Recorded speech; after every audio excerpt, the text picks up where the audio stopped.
Thank you, everybody, for tuning in today. This episode is really special to me because I have a freaking amazing guest today, Abhinav Chhikara. So, who is Abhinav?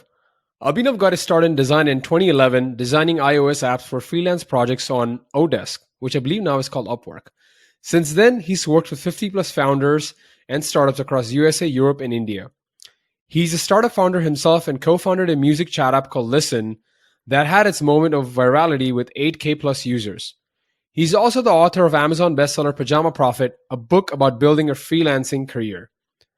Most recently, he was an early employee and the head of design at Unacademy, an edtech startup that's now valued over 1.4 billion. That's billion with a B, and has raised from global investors like SoftBank, Sequoia Capital, etc. After spending 2.5 years there, he got some kind of enlightenment after building the design team from scratch and helping one of the biggest live learning platforms in the world. He realized that he wanted to fix the state of design education. So he did something that's really hard to do, which is quit his job full-time to build an education startup of his own, one that enables the next generation of designers and product thinkers. So if you are a designer anywhere in the world and you were like, holy cow, man, I want to up my design skills. I want to learn how to use Webflow. I want to start my own freelance career, right? And I don't want to make the same mistakes that Abhinav already made and kind of like move faster, then you need to go ahead and right now check out 10kdesigners.com. That's the number 10, the letter K, K for Kathy, designers.com. Everything one together. And yeah, tell him that Janelle sent you. And by the way, you are tuning into the Design MBA, which is a real life MBA podcast for designers. I'm your host, Jainil Dalal. So without further ado, Abhinav, thank you so much, man, for coming on the show. Hey, Jainil. Thanks for having me. I love that intro and super looking forward to this conversation. Yeah, man. Like, I was just reading so much like about you, what you did, your videos and stuff. And my favorite part was, how do I put it? Like, I think going back to your, when you were going to do college, the thing that hit me the most is that you said that you kind of got okay grades in college. Is that correct? Yep. So throughout college, like I can tell you a little bit about what okay means in this scenario. I enrolled in computer science and engineering because I watched The Social Network. Yeah. And I was like, okay, let's do this. Let's build Facebook. Let's build the next Facebook. The first year, my GPA in India, it's out of 10. I got something like a 6 point something, which is like just passing. And I was like, okay, it's because the first year isn't computer science. It was physics, chemistry. And I was like, okay, second year is going to be better. Second year was like a 6.3. And I was like, okay, like this is not going where I intended it to go. I need to figure out my own thing that I can do, my own game that I can play. That's what got me into design. Like I often joke, if I'd gotten really good grades, I wouldn't be forced to figure out design and find my own path. That's so true, man. And by the way, I'm in the same boat as you. I think my GPA it one time crossed 7. But most of the time, like the average that I have for all the 4 years is 6.8 or something. And it was always around that. And I remember, so I did my college from near my university in Gujarat. There we had like the midsem exams and the semester end exams. So you had like 2 opportunities. So I remember failing a lot of the midsem exams. And then it's so ironic. I'm a designer now. And there's this industrial drawing dude. Like I cannot believe I actually failed in the finals. And then you get like an IF. And now, when I look back at the people who were called the toppers, like they had like a 9.4 GPA, they kind of like took the conventional route, which was, okay, we're going to take a job at Deloitte, we're going to take a job at Infosys or something, and they're there. And I think to your point, something about not being good enough in the education system there in India made you figure out, like, what is it that for you? And with the freelancing stuff, I'm kind of curious about, what advice do you have for like all the students in India who want to like start a freelancing career? Because right now in Upwork and stuff, it's so competitive. And I know you started out like way early on. So what would your advice be to them? I would say college for me, I think is one of the best places for you to start freelancing. Just because a lot of freelancing is waiting on things to happen, especially when you start out. Like when you send out applications on Upwork, you're not going to get replies to like 80% of them. Okay. So when you have college going on, it's like this thing you can do in the evenings. Okay.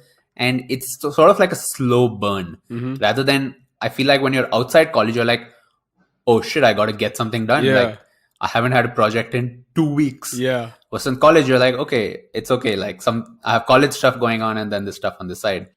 So my advice has always been, the college is a good playing ground for freelancing because you don't have those the pressure of actually doing something. You're like, okay, if I get a project this month, it's great. And then that gives you a lot of exploration time that is useful later in your career. Yeah. Which is, I remember back in college, I tried starting a newsletter, wow. tried starting a podcast. I did a bunch of stuff around, trying to build this personal brand thing via blogs, via Dribble. Oh my God. And doing all of this stuff just as an experiment. And then later, the second time I had to do it, which is like when I was like, okay, this needs to work out. Yeah. I already had a bit of practice doing that earlier. So you did not go to like, what do you call the IITs of India, right? So you didn't go like to the name brand colleges. So where were you getting your inspiration from? Because usually the traditional wisdom would be that if you go to IITs, all the photo people, all the cool people are hanging out there. So where were you getting all this inspiration to do all these things when you're in college? So I went to Manipal Institute of Technology. This is like in Karnataka. Okay. And the perception of Manipal from the outside, I can tell you, for people who don't know, it's a place where rich kids go to spend 4 years partying and smoking up. Wow. So that way I had a really fun crowd to play with. And it is still a bit of a stereotype, which is there's all kinds of people there. But that is how the stereotype goes. So for me, the way I was able to find this was not through the traditional route of seniors, which is what I see today, where a lot of seniors who've been designing, they sort of either set up these college clubs that help you get this entry. Yeah. For me, I almost had no interaction with my seniors because I had nobody who was a designer. But what really helped was I had a bunch of friends and we started doing things like selling t-shirts. And we were like, oh, dude, we're raking in money through these t-shirts, but it's a pain going to hostel rooms and hand delivering them. Can we just make money in an easier way? So that's when we started figuring out freelancing. And then a lot of them got into web dev.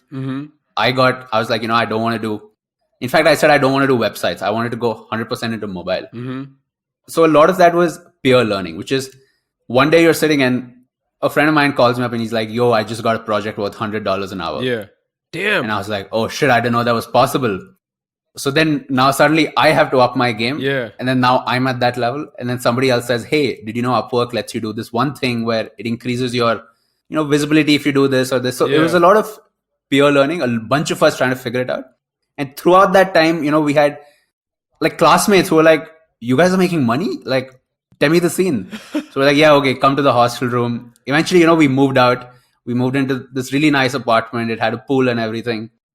And we were like, yeah, come over. We're going to teach you what needs to be done. And let's just figure this out together. Wow. Yeah. Yeah, man. The college was just really, I think what happened was when I was in India, I remember like the scene going on which was like majority of the people who were like stuck in this rat race where it was all about getting the GPA, getting that pointers is what I think they call it, the pointer system. Yeah. So it was all about like, I want that pointers. And everybody was just obsessed getting a job. And then there were a few people I remember who were more about like the Three Idiots movie. Kisi ne ye socha ki kitna maza aayega, kya padhenge aaj. So there are very few people who were thinking like, what am I going to learn today? And they were like actually hacking things or doing freelancing. And I think maybe the landscape has changed now. I think you're probably more close to, I think now people want to explore and hack away things. Yeah. So when you're in college doing all these things, I mean, you also have Indian parents, man. So was there like ever a pressure? Like the parents were like, oh my God, what is Abhinav doing, man? For sure. I think it's easier said than done. Like, hey, figure stuff out in college. That's how it's done. Like for me, freelancing gave me an external validation. Okay. Which is learning design. Back then we were designing screens in Photoshop. Yeah. Like learning Photoshop and everything is chill, but unless you have this external validation from the outside world that tells you, hey, you're doing okay, actually. It's just keep doing it. You don't feel confident. So freelance was that thing which gave me the confidence. And then once I started doing freelance projects, back then, like the iPhone had come out a few years earlier. So everybody wanted to do an app. I was working with fitness trainers who were like, let's make our own fitness app. Working with somebody who's like, let's do an app that does X, Y, Z.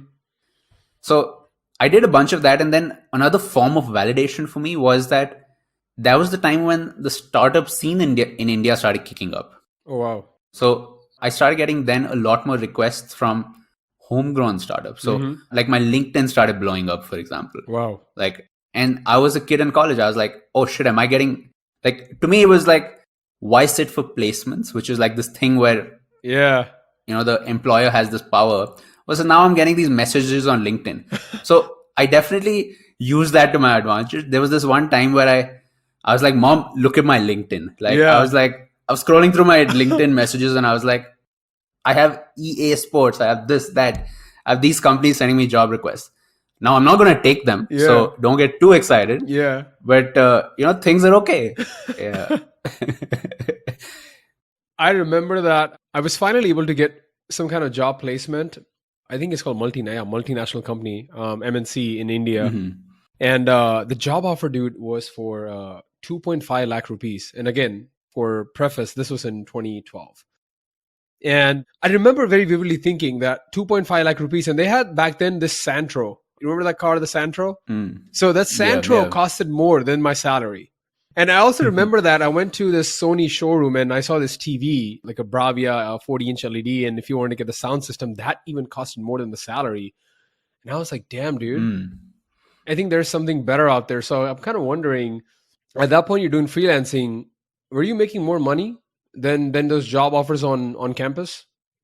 Definitely. So when it was time for placements, it happens, I think, somewhere at the start of your third year and like into the fourth year. I didn't even fill out the forms for it. I was like, number one, the best I can get would probably be TCS or Infosys because of my low GPA. Yeah. Because typically the better companies like the Microsoft and Amazon have GPA caps. Like you need to be above an 8.5 to even apply. And then secondly, I was like, these are, none of these are design roles. Like I don't want to waste all of the stuff that I've done and now get into an engineering role. So at that point, I also had a little bit of leverage, which is I could say no to a lot of these job offers on my LinkedIn because I was like, hey, I am making a good amount just through freelancing. So I can actually wait for a good opportunity that actually breaks me out of freelance. That's insane, man. Just thinking about it, like I'm feeling very nostalgic thinking back about the college years. Like I wish I could go back and tell myself, all is well. Everything is going to be okay. Yeah. Yeah. So you graduate from college. What happens then? You're still doing the freelancing. What happened the phase after that? Like all your friends have graduated. They've taken up jobs at these big companies. So what are you doing at that point? Yeah. So the group that I sort of was freelancing with, they decided to start up. So they started this jobs platform called JobSpire. And, they were like, join as a designer. And I said no, because at that point, I knew I didn't want to design for web. Like, this is how I was like, mobile or nothing, right? Oh my God. What year was it? So I said no to that. So probably 2015 is when I graduated. Yeah. I was like, I don't want to be designing dashboards. I just want to be mobile. Interestingly, some of them are doing another startup right now, and I'm an investor in that startup. So we still sort of stuck around. So right out of college, I continued freelancing, moved back to Bangalore, where I'm from. And for a good 6 to 7 months, I was just working out of Starbucks. Wow. And I was like, oh, this is great. I can get coffees. I can just work here. But then it got super boring. Yeah. At some point, it was like, hey, like college was fun because in the evenings, you could go chill with your friends. Yeah. Like you could hang out. Was here, I'm just coming back home, working at Starbucks. Like the work is chill, but outside of that, I don't have much happening. So that is when, so I go through, okay, what else can I do here? And I had an email in my inbox from Housing.com. They had reached out back when I was in college saying, hey, are you interested? And I was like, hey, I can do an internship, but I can't do full time. And they were like, oh, okay, let's keep in touch. Yeah. So just reached out to them. I'm like, yo, are you guys still hiring? And they're like, yeah, for sure. So that's when I moved from Bangalore to Bombay. And one of the main reasons I actually picked Housing.com was at that time, they had like the best design team. Okay. In the sense that Housing.com, I mean, for people who don't have that Indian context, Housing.com was it was the company that sort of defined good design in India, which is even today, if you look at the designers from Housing, they're at almost every other company out there. And they were the first ones to have a website which is like global standards. Yeah. So anyway, so I was like, till that point, I hadn't really worked with other designers. Like me and then a couple of people from college were all the designers I knew. Mm-hmm. And then everybody else were, designers from Silicon Valley who I was following on Twitter. Yeah. Like I knew no Indian designers. So I was like, let me take this opportunity to then figure out what it's like to work in a team. Mm-hmm. That was sort of the next shift. So moved to Bombay. At its peak, Housing had about 55 designers. Wow. Not well utilized though. Like after a while, there were layoffs, and there was a whole scene around it. Yeah. But that really helped me get a comparative angle, which is working with these designers. I immediately was like, hey, that is something I'm not good at yet. Okay. Or this one skill, I now have a validation saying that I'm as good as above the bar, amongst these 50 designers. So I think that was my biggest learning there. So now at this point, you worked at Housing.com. Did you get this itch like, maybe I can just join Google India or something like that? And if I believe, I think the packages for designers in Google India can go up to like 30 lakh rupees. So did you feel like you just want to join a company full time at Amazon India or Google India and just join as a designer? I think there's two parts to that. One part would be working at a big company versus a startup. So in college, I interned at Microsoft in Bangalore. Okay. And they had like the startup accelerator. So I was within that helping startups. And personally, I didn't really enjoy that Microsoft culture where it felt like a very tiered system where you have to climb this ladder. I know. Where you're from, like, I don't know the titles exactly, but it's lead to associate XYZ. And then you keep climbing those ladders. And it felt like a very corporate culture. And I didn't really like that. And in terms of the money as well, Housing.com, they're infamous for ruining the market for all other startups, which is they overpaid the shit out of designers. So literally for a year or two afterwards, other startups in India had trouble hiring because salary expectations were through the roof. Oh my God. So that way I was pretty happy at Housing because I knew that I didn't want the company to get too big. Yeah. I did prefer a smaller size. And Housing was sort of like the perfect fit there. Wow. So after leaving Housing, what did you do? What did you end up doing? So interestingly, we had a hackathon at Housing where me and a bunch of other people, we built a music app that you could use to chat with your friends. Wow. And we built this prototype and, luckily this hackathon, they didn't really say it needs to be real estate specific. They were like, build whatever you want. So we built the music app. And I think towards the end of it, the layoffs at Housing happened and I survived the layoffs, but I was like, do I really want to stay here? Like the team now is just like 7 or 8 people. Yeah. CEO, was wilding on Twitter and Facebook and he was kicked out by the investors. And I was like, oh my God. I was like, Housing was super fun. It was amazing. But I don't think I want to be there for the new Housing that, now they're cleaning shop. They're like, okay, let's focus on a thing. So me and then the 2 other people that I'd built this with, we were like, you guys want to do the music app full time? And we were like, okay, like what would that take? Yeah. And I think we had a really strong conviction that out of all the apps that we've designed or like from my freelance days as well, the music app, it was called Listen. It felt very sticky. Like we were like, oh shit, like this needs to go out ASAP. Like we had a prototype which only worked on 2 phones. Yeah. So that gave us a lot of confidence, like, hey, this is something that we can totally build. So we, not roughly at the same time, but we sort of quit our jobs from Housing. And then the 3 of us from Housing and then a friend of mine from Bangalore who was also a musician and engineer. 4 of us, we started Listen then. And then during the 7 or 8 month journey that you're doing Listen, were you funding this operation with your savings or are you still doing freelancing on the side to support day-to-day stuff? I was doing a bit of freelancing. So every couple of months, I would do a freelance project. And, overall, I think Listen, we did it for about a year, year and a half. But yeah, it was totally bootstrapped. And how did it feel? I'm assuming you probably went to some VC funds and pitched to them. So can you name some firms and what was that experience like? Just like going as a designer and pitching? Yeah, for sure. Some of the biggest validation that we had was we were in beta for about 4 months where we were just doing test flights, reaching out cold to people saying, hey, try this out. And we had a surprisingly amazing launch. So we were, did great on Product Hunt, picked up by a bunch of press, eventually picked up by TechCrunch. Yeah, I remember reading and that. some of the big publications. And, I think it was a much bigger deal back then. I'm not sure if it works now, but an Indian startup that goes on TechCrunch without having raised money or something like that, it's a big deal. That was the first time I read about you, and I had not even started my podcast, and I was like, man, at some point I need to hit up this guy. Yeah. So that really got us in the door with a lot of VCs, which is internationally, we spoke to a bunch of VCs. We spoke to some of the investors behind House Party because we were doing social apps. We spoke to some of the investors behind SoundCloud because we were doing music apps. A bunch of investors around messaging apps as well. And in India, we spoke to nearly everyone, which is like Sequoia. I don't remember right now, but we spoke to a bunch of them. And I think the biggest feedback we got there was, firstly, the niche we were in, it was kind of tight, which is you have music, which is people have existing music habits. Like I use Spotify, I use YouTube, I use Apple Music.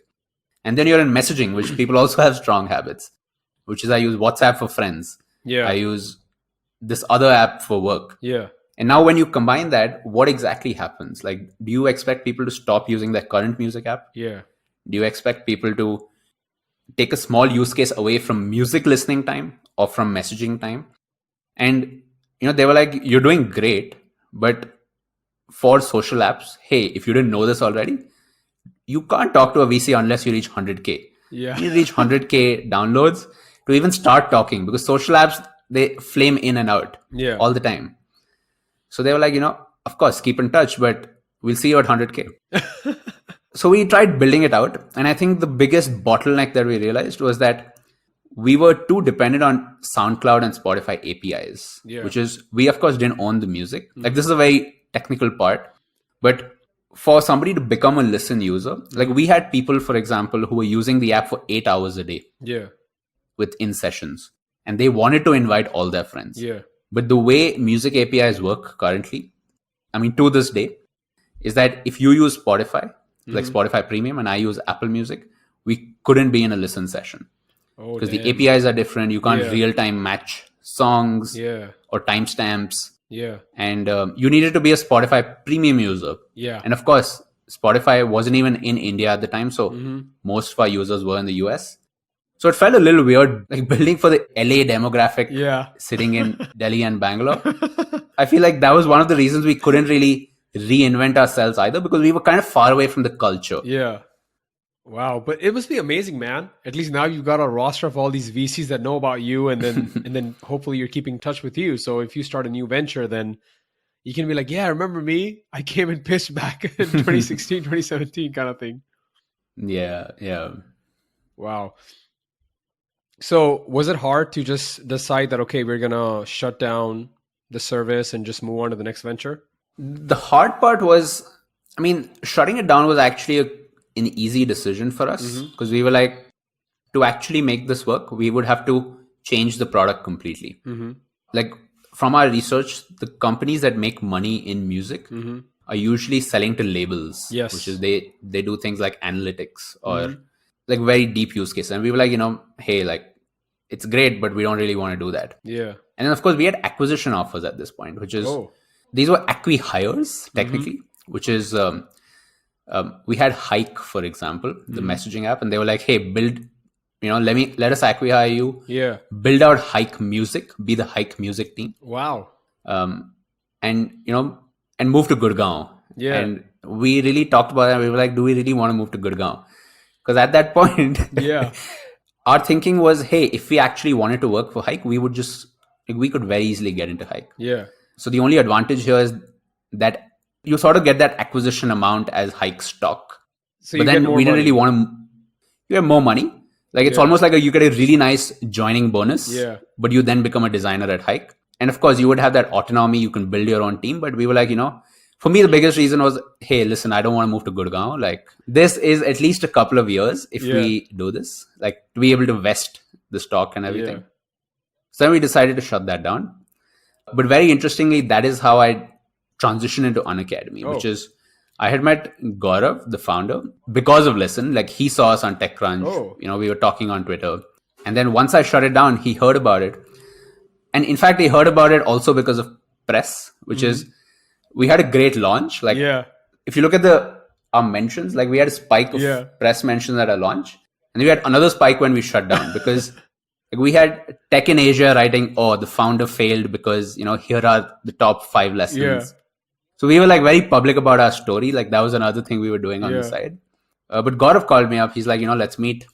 Within 5 minutes of meeting, he's like, "Hey, let me acquire you guys. Build whatever you want here. Oh. Like we're still sort of figuring it out. You know how to build products." And we talked about that as well. But the rest of the team, they didn't really want to join Unacademy. Like some of them wanted to move to their next startup. Some were like, I'm going to chill for a while, work a normal job, and then think about it. So it sort of ended up being an acqui-hire of one. Wow. I ended up joining Unacademy. And, I wasn't really looking for a job at that point. So I was like my first answer to him was, no, I'm not going to join Unacademy. Like, screw that. And he's like, you can do whatever you want here. Like, we have no product managers. Do you want to start that up? We have almost no designers. Is that something you're interested in? So then within a day or two of conversation, I was like, let's do this. Of course, got a good amount of stock, which is, it was still an acqui-hire in some sense. So was it better? But it was very serendipitous. Yeah.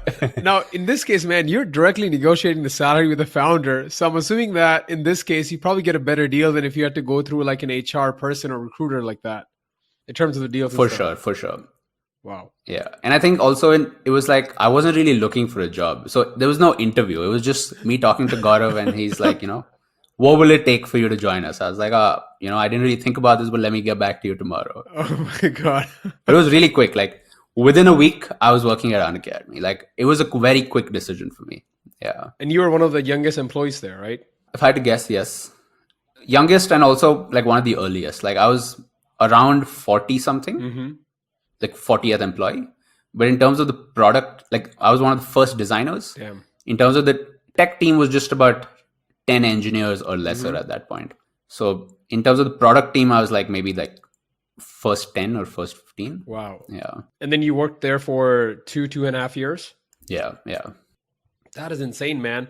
So, I mean, you got all these stock. That's okay. So I'm assuming the vesting schedule is still 3 years there. So when you left in 2.5 years, did you leave all the stock on the table or maybe potential more stock in the future? What was the scenario like? Yeah. So it's a 4-year vesting. Okay. 4-year vesting with a 1-year cliff. So I did vest 2.5, but 2 years of stock.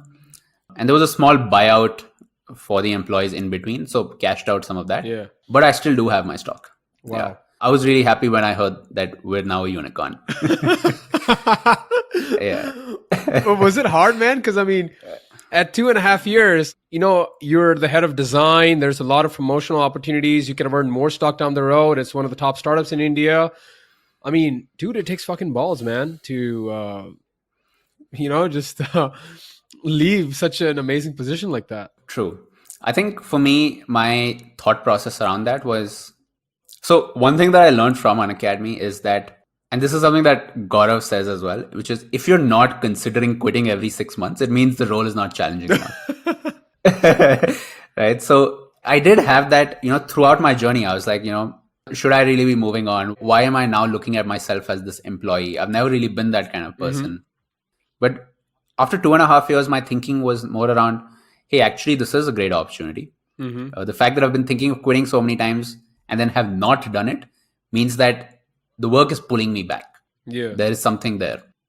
And I had the opportunity to build up my own team, which is hire who I wanted to.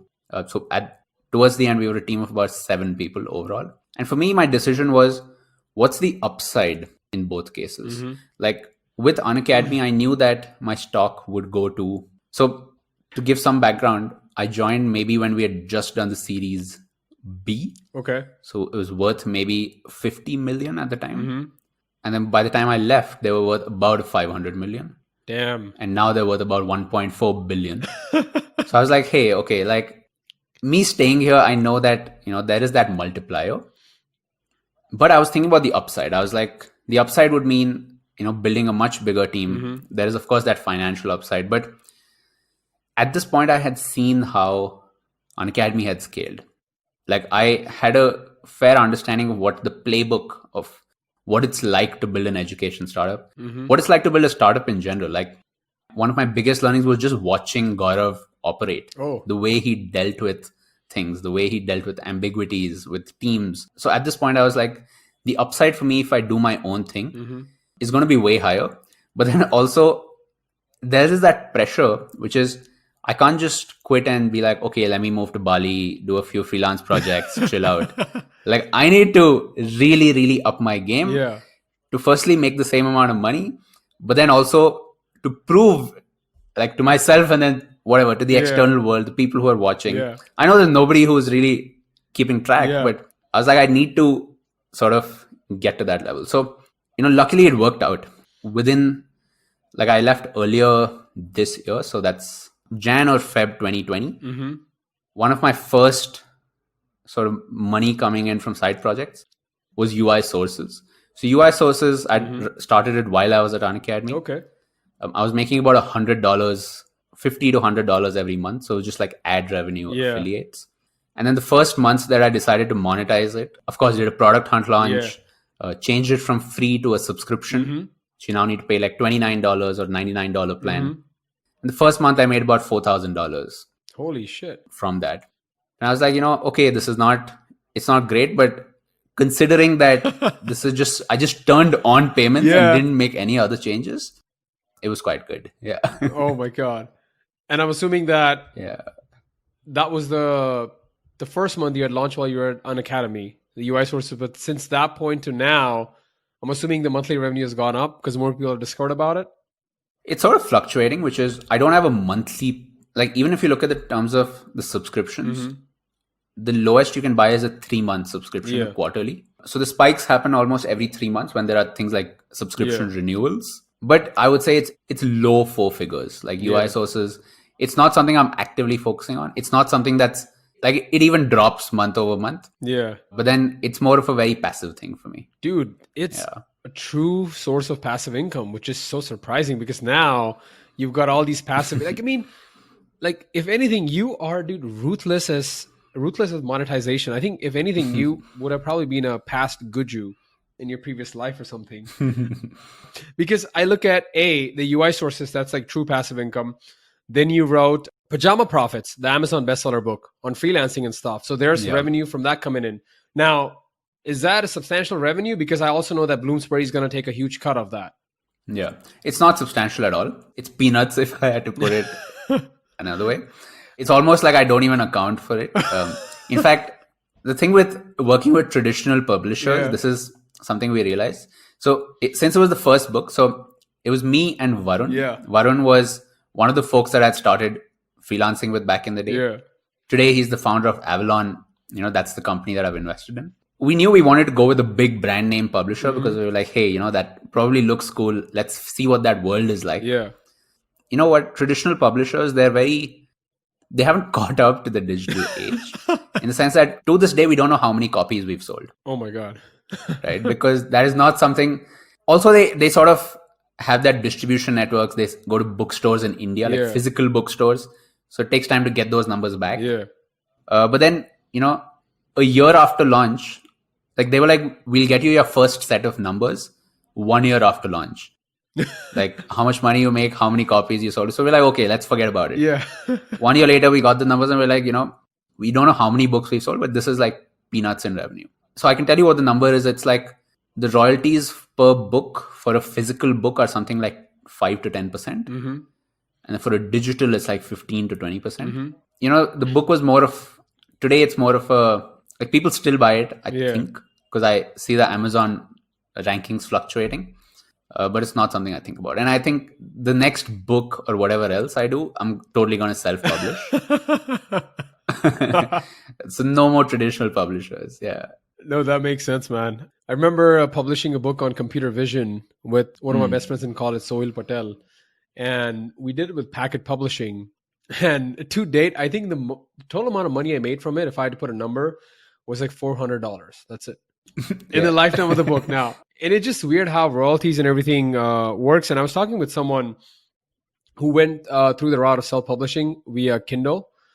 And there she told me that they take 40% of the cut. But I think it's still better than what the traditional booksellers are doing, where they're taking like most of it. True. It seems like. And I think today there's things like Gumroad, Yeah. there's Teachable, where you would rather put in that extra effort and turn this book into a series of videos or, some additional multimedia, which is not just text on paper, and totally own the email list. Yeah. See who's actually buying your book, own the entire marketing stack. Because, publishers had their place, but I don't think that they're going to still have it unless they reinvent themselves. Wow. And then speaking of which, you also sold your course on Teachable about motion design.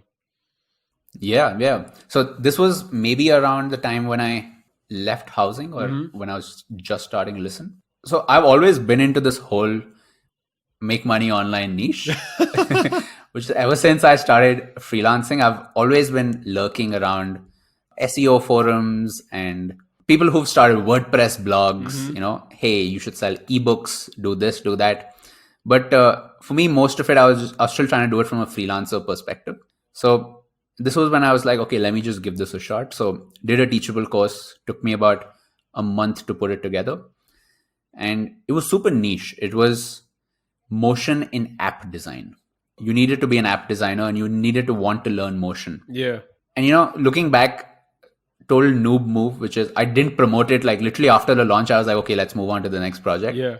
So it did about $800 on day one. And I really used a lot of these email marketing techniques, like sending drip emails, setting up free Medium articles, which then have a lead magnet that gets added to your this thing, sends them automated emails. And it actually worked out. So it made a total of, again, low 4 figures. Today it doesn't really make any sales, but that really gave me that experience of putting together a course. And then of course, that was sort of my first experiment in online education. Unacademy happened after, which really helped me understand it from an Indian perspective, which is all this while I was still looking at it from the perspective of the USA, which is setting up things like SEO blogs and WordPress sites, $9.99 courses, ebooks that people buy. And then doing Unacademy, I was like, okay, hey, that's not going to work for India, of course. Yeah. But what else does work? So it was really interesting to see what kind of things will people pay for in terms of online education from an Indian perspective at Unacademy. Yeah. But then, you left Unacademy and then you started 10K Designers. So why not just do another edtech startup or start your own company or a consumer startup versus starting your own design school? So interestingly, I have, since doing Listen and Unacademy, I've developed a more balanced perspective on raising money and doing a venture funded startup versus running a business, which is either just side hustle or enough to pay yourself, but you're not aiming to be a 1 billion or unicorn company. So with 10K Designers, I definitely did get a lot of investor interest, which is some of the investors from Unacademy as well saying, hey, if you have a startup, hit us up. You're from Unacademy, you probably know how shit works. Yeah. But then I knew that I didn't want to do a venture scale startup at this point, at least. So for me, 10K Designers is almost like, it is an edtech startup to me. Yeah. Right now, it's just designers. The model around this, which is the idea of cohort-based learning, which is live instruction. You're doing it as a sort of a group coaching or group mentoring experience. It's a very different model from, let's say, something like Coursera or Udemy. Very different model from Teachable, which is like these pre-packaged videos as well.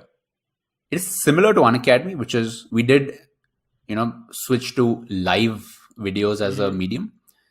But then it's still a lot of stuff that I had to figure out myself. So I think very likely that, right now it's 50-50, but it's likely that I might go the venture funded, let's make this a edtech startup. Let's get into more categories like product management, development, maybe other things. But then it's equally likely that I'm going to be like, hey, you know what? Let me just do a few cohorts a year. Yeah. Let me use the rest of the time to work on other side hustles. And, let me just figure that out by myself. So I don't know. There's a lot of pressure, man. When you take that money, it's like go 10x or go boom. Yeah. I've definitely understood that, doing a venture funded startup isn't the only way. Yeah. which is at Listen, in some way we were building the product for the VCs. I see. Along with building the product for the users, because we needed to show certain things that show that you are now taking this huge market. Versus with 10K designers, profitable from day one. It's a solo run business, which is just me. Okay. I have a bunch of freelancers and people who are helping me out as well. But then I realized, hey, like this doesn't need to raise VC money. This is going great without it. So how did you go about designing 10K designers? I mean, it seems like to me that you've gone a route where it's more live and classroom-based interaction, which I think is a model that we've been used to in India, versus just making a bunch of videos, watch it yourself, and make it a truly passive income type kind of deal. I remember when we switched to live learning from pre-recorded. In the back of my mind, I was like, this seems like it's counterintuitive. It seems like the wrong move. Yeah. Which is, you can just pre-record and you can send this out to hundreds of thousands of people. Versus now, if you're doing it live, every single week you have to be there. Yeah. You have to hire people or educators who have to be there. And I was like, live learning seems like it's active. It's not passive at all, which is true to some extent.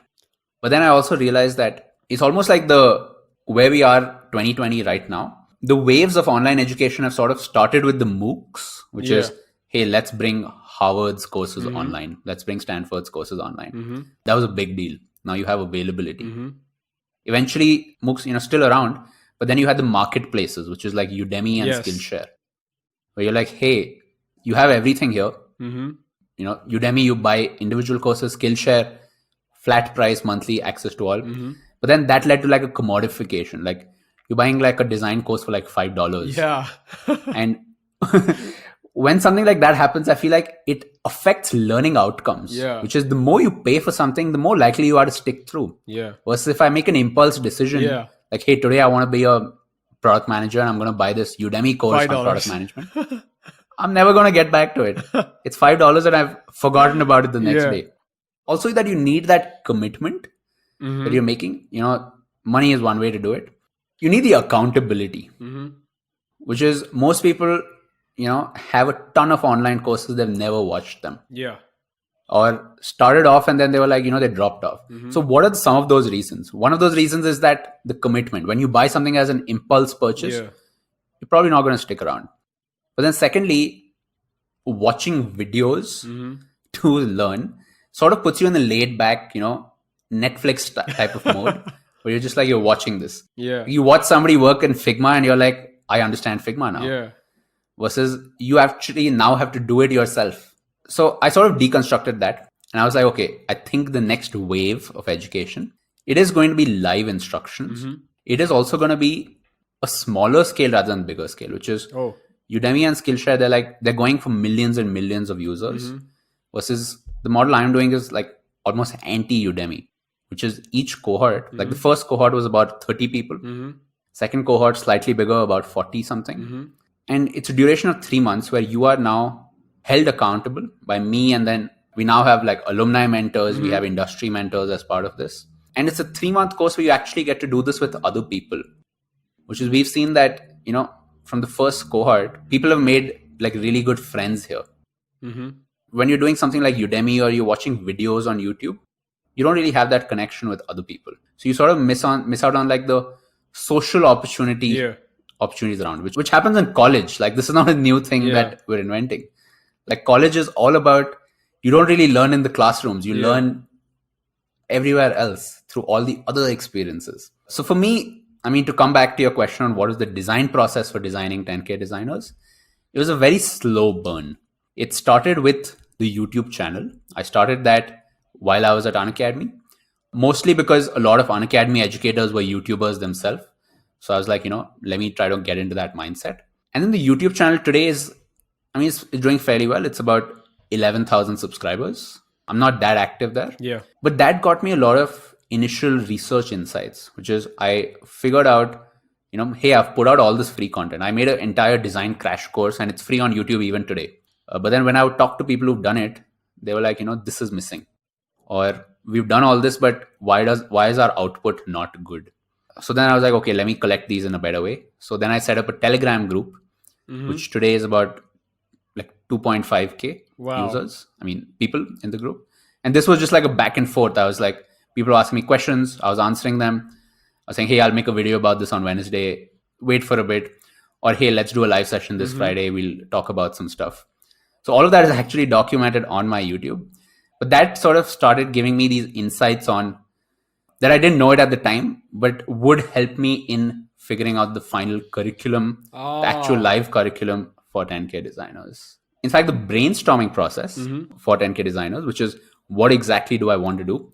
I did about a 2-hour live stream that's still on my channel, where I put these sticky notes in Figma. I was like, okay, guys, like we can totally do, we can do mock interviews, but is it useful? What happens when we do this? So that whole brainstorming process was there as well.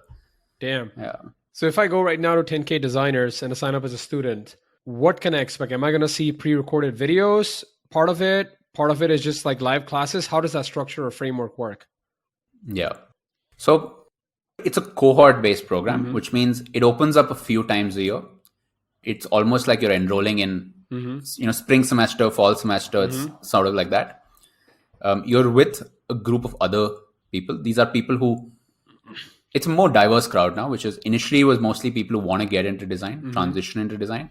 Now we also have a lot of founders, product managers, VCs who are learning design as an additional skill. So I think it is also going in that direction where it's not really to get a job, but it's to understand design. So the cohort happens a couple times a year. When you enroll for this, you are put in this it's a fresh start. There's no pre-recorded videos initially. So a period of 12 weeks where there are 2 lessons every single week. There's some pre-recorded videos, things like tutorials or things that I can reuse, which is like, let's say me giving my thoughts on a certain thing. So I do add that as thing, but every single cohort has fresh live videos. And this happens 2 times every week, which is like for a duration of 60 to 120 minutes each. And then in between, we have a lot of assignments, which is solo assignments as well as team assignments. And these problem statements are sort of like the kind of problem statements you would do as an assignment for a job interview. Okay. So it's very like taken from the industry, like design an app that does this. Or design a landing page for XYZ. And then one interesting thing that we did was towards the end of the cohort, we actually made this real. So we got problem statements from startups. So we had Razorpay, Headout, a bunch of these startups giving real problem statements that they would typically give to, let's say, design interns and saying, hey, let your students solve this and we'll give you some feedback as well.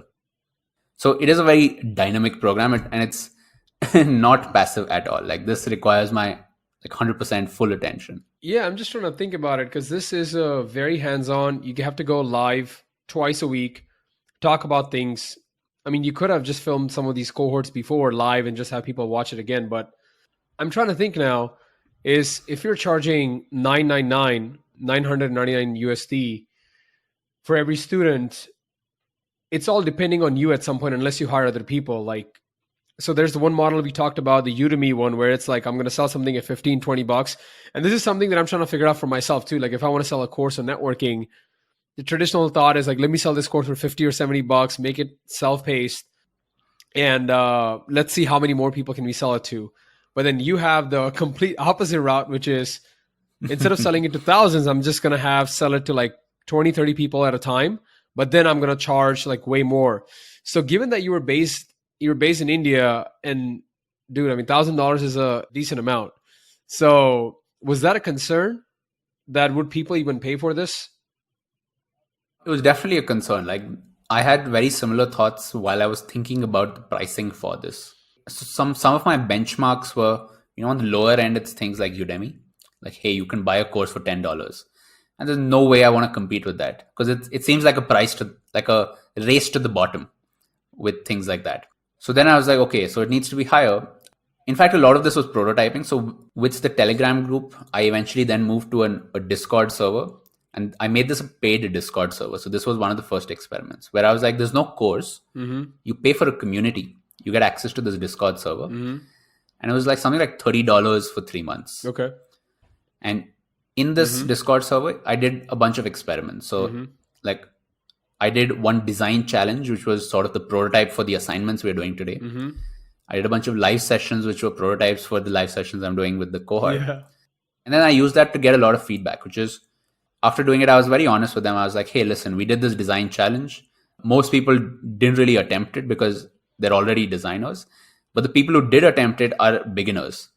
And I see that there is a gap there. Like, they're not able to perform. But then I, of course, can't give personalized feedback. I can give you some top level feedback. Yeah. What would you pay for a design program? And I put like these 4 slabs, which is this much to this much, this much to this much. And I just ended up picking the highest one that enough people had. So most people did say a lower amount than what I actually picked. But then I was like, let me just go for this. Because in my mind also, I was like, it's a 3-month program that requires my full attention. I don't want to do a disservice to the people who sign up.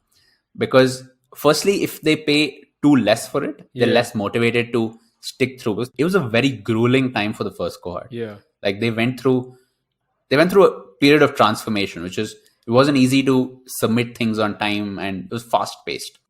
So I do need that commitment. On the other hand, I was like, if I don't charge enough, I don't want my interest or my motivations to die down. So I was like, okay, $1,000. People that I've looked up to, people like Neil Patel, these SEO people, they've always hammered this point home, which is like, Neil Patel always says this. He's like, don't go below $999. He's like, it's not worth your time. And so I was like, okay, of course it doesn't apply to India, but let me go for that. And for the first cohort, I ended up getting about 300 applications. Damn.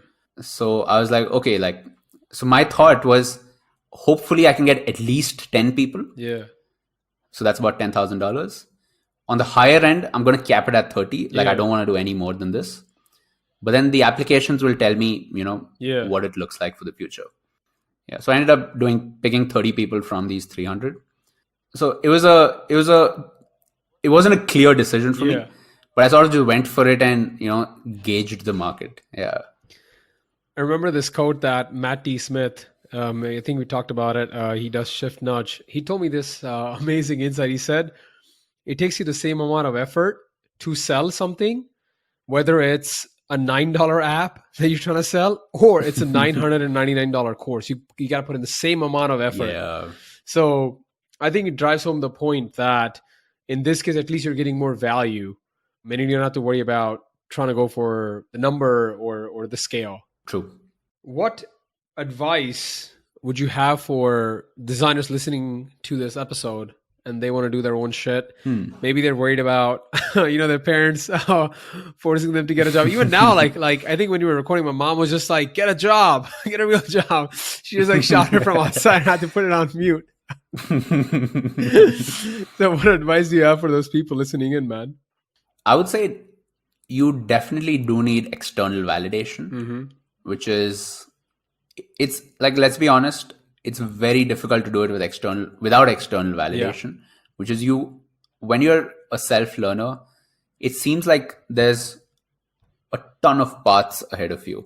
And every path that you take, you feel like, oh shit, should I have taken the other path? Or is this the right path? So there's always this uncertainty with self-learning, which is, am I doing the right thing? Or am I doing it too slow? Right? Which is, should I be doing things faster? Or this thing that I did, it seemed okay, but was it the right thing to do? I would say try to find these sources of validation. One of them is, of course, making money. Once you start making money, your mind is like, okay, like this works. With freelancing, I was like, my first project ever, I did a logo design for a popcorn company and they paid me $25. And I was like, oh shit, like I could just keep doing this. Yeah. But besides that, like money is definitely one thing. So I always encourage people to jump into freelancing ASAP. Because you don't need to be an expert to be a freelancer, because clients out there are looking for designers almost at every level.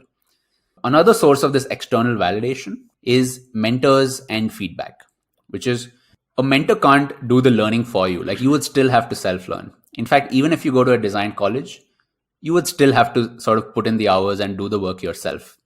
But they can definitely help you course correct, which is, they can give you this external signal that you can look at and say, here's one thing I should do better. Or the direction I'm going in, it seems uncertain, but the fact that this mentor says it's a good direction, let me at least follow it for a while. So I would say seek that out. Not all mentors need to be a bi-directional relationship, which is some of my earliest mentors don't even know I exist. I just consumed I just consumed their blogs, videos, everything they put out. Yeah. And I was like, okay, like this is good enough for me. So it doesn't really need to be this official thing where you sign a paper that says I am now your mentor, but it's all there on the internet. So try to form these relationships, even if they're one-sided, and that really helps. Yeah. And how can people follow you or get in touch with you? So you can check out my Twitter, which is ABNUX, or you can reach out to me on Instagram, which is Abhinav CH. So that's ABHINAVCH. Awesome. Thank you, everybody, for tuning in. It's been freaking amazing chatting with you. Thank you so much for coming on the show. Everybody listening in to this YouTube stream. This episode will soon come out on designmba.show. So check out designmba.show. Thank you.